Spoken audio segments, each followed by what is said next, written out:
大家好，我是小颖。今天我们用鸡蛋来做好吃的。首先准备4个鸡蛋，再准备1个大碗，把鸡蛋打入大碗里，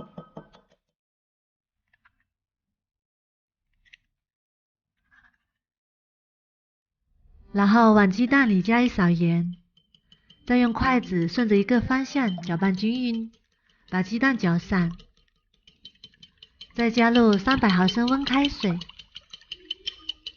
用温开水蒸出来的鸡蛋羹不容易起蜂窝，继续顺着一个方向搅拌，搅拌均匀，多搅拌一会儿，蒸出来的鸡蛋羹更加的细腻。然后再准备1个滤网，把鸡蛋液过滤一遍，把泡沫过滤出来，这样蒸出来的鸡蛋羹更加的嫩滑。然后盖上耐高温的保鲜膜，防止水蒸气滴落。再用牙签扎几个小洞，然后提前烧一锅开水，再把鸡蛋液开水上锅，然后盖上盖子，转中小火蒸15分钟。趁这个时间，我们来准备一点配菜，准备半个胡萝卜，先切片，再切丝，最后切成小碎丁。切好之后装入碗中备用。再准备一点孩子喜欢吃的豌豆粒备用。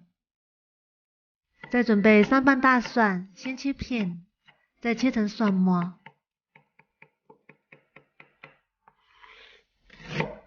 准备1小块生姜，先切片，再切丝，最后切成姜末。再准备1把小葱。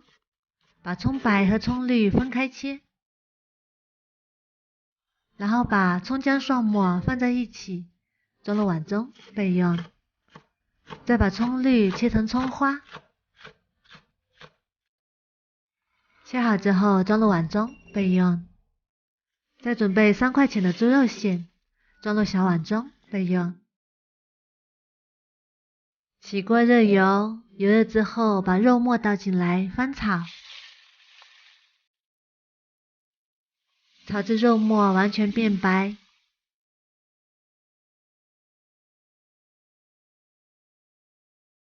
然后把姜蒜末也加进来，炒出香味。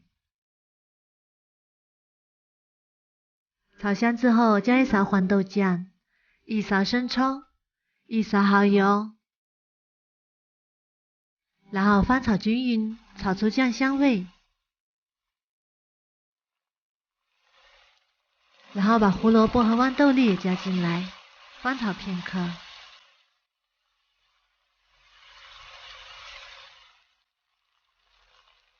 再加1碗清水，然后盖上盖子，煮3到4分钟。时间到，我们打开看看，哇，香喷喷的。再加1碗水淀粉，煮至汤汁变粘稠。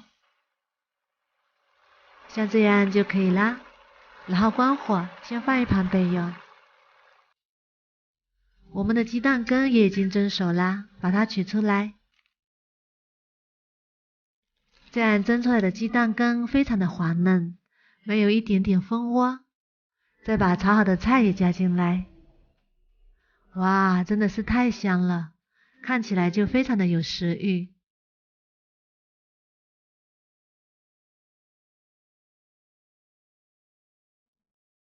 最后加点葱花，美味继承。香喷喷的肉末鸡蛋羹就做好啦，我们来尝一下看看。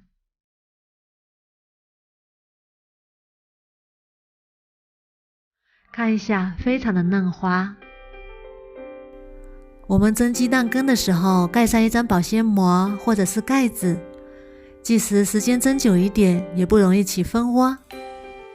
口感非常的滑嫩，肉末也非常的入味，豌豆粒吃起来是面面的，孩子也非常的喜欢。